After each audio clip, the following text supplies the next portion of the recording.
Hey guys, welcome back to Empire Prints. Today we are working on a Robert Baratheon helmet. I wanted something more aggressive, something very fantasy inspired.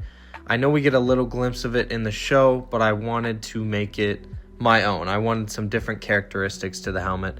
So this file is something that I designed myself, except the actual model itself was created by someone who did some concept artwork and had a 3D render, but did not have an actual file to sell.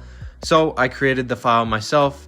I'm not great with 3D modeling. There are definitely some discrepancies in this model that I had to work around, but I think it turned out great and I'm really excited to get into this build.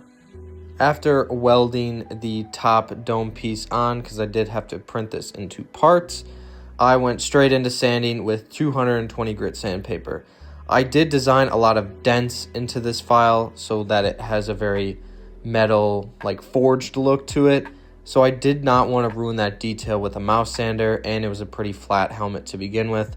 So it didn't take me too long to sand with 220 grit, but you kind of just go over, it's a very initial sanding just to get the majority of layer lines out, and then we can go straight into our filler after this. I will say I did break off one of the parts of the front visor, so I had to weld that back on. So I had to be a little more careful in my sanding process as I moved forward. After sanding the entire helmet with 220 grit sandpaper, I go into my Bondo and acetone mixture. I always like to go for a very watery consistency, maybe a little bit waterier than most people might do. This is just because I don't like to deal with those thickness, those brush strokes, those excessive drips. Makes sanding a little bit more tedious, so I keep it very watery and it kind of self-levels itself for the most part. You still have drips to get out and sand down, but it makes it a little bit easier. So I normally do about 2 coats of Bondo, then I wet sand with 320 grit, and then I do one more round of that, and that normally is a good base layer for the filler primer and the rest of my sanding process. Once we are done with our Bondo and acetone layers, I come in with some Rust-Oleum filler primer and give a nice heavy coat of this stuff. I normally only do about 1 coat because by this point, I'm just trying to see where excess sanding is needed or if there's any seam lines to fill in. Once our filler primer has dried, I have that big seam line on the top where I cut the dome off.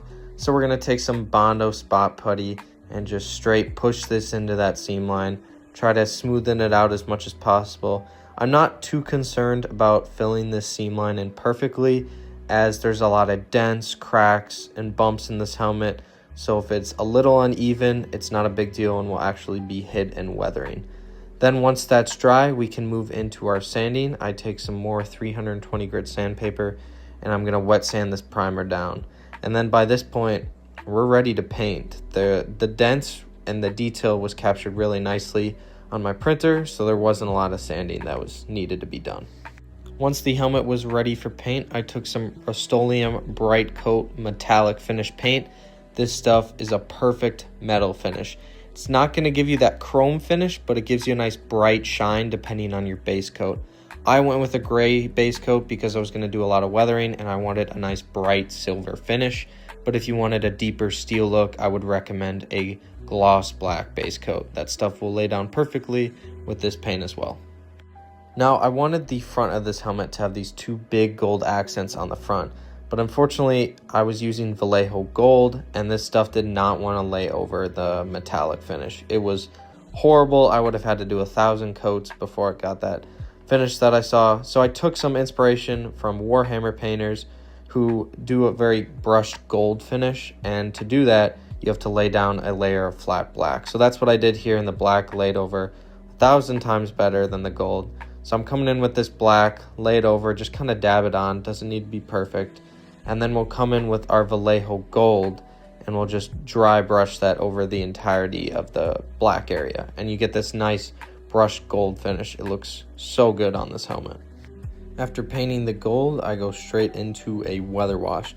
So I'm taking a very big brush and I'm just pretty much stiffling a very dirty mixture in. This is less of a weather wash than it more is like a painty mix. Nothing sticks to this metallic finish, so you kind of have to use less water than you'd use if you were making like just a normal wash. This is more paint than it is water. So really dab it on, and then take a damp paper towel to dab off the excess. By this point, Robert Baratheon was really dirty in the rebellion he fought in. So I wanted to really show that it's been lived in, it's been dented, it's been thrown around, it's been in the mud. So I went with a very heavy wash. I went pretty nuts with it. I did a couple layers, but I think it turned out absolutely amazing.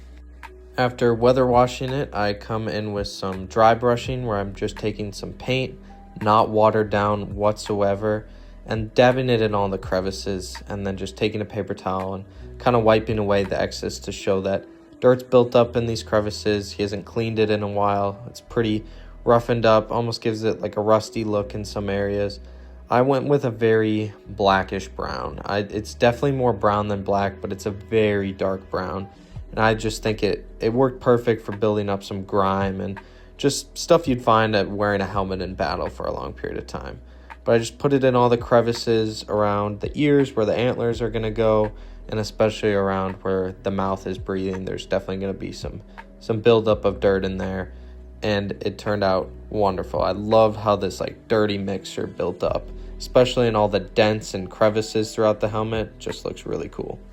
By this point, I was really happy with how the helmet was starting to look, except I thought it was missing a little bit more detail, so I wanted to add the same gold I put on the front of the helmet to this whole ring at the bottom of the helmet. I just think it would give it a little more character. So we started with some flat black over the whole ring, and then we're just dry brushing that Vallejo gold all over the ring to give it a little more detail, show it's a little fancier than it would have been otherwise. I think it fits Robert a little bit more having those gold accents. So these antlers are actually off my old Robert Baratheon helmet over on my TikTok if you guys are interested. I already had them painted in a white, and then I dry brushed some light brown over it to give it that washed bone look. I think they turned out perfect, and they fit really nicely in the helmet. All I did was glue them in with some hot glue and then take a soldering iron, and they were perfect. I think it was way better than my old Robert Baratheon helmet, and then this helmet is all ready to be shown off. If you've made it this far in the video, thanks so much for watching. I love bringing these props to life for you guys as often as I can, and I'll continue to make more props like this in the future. I have some new videos coming up soon, so stay tuned, and I'll see you in the next one.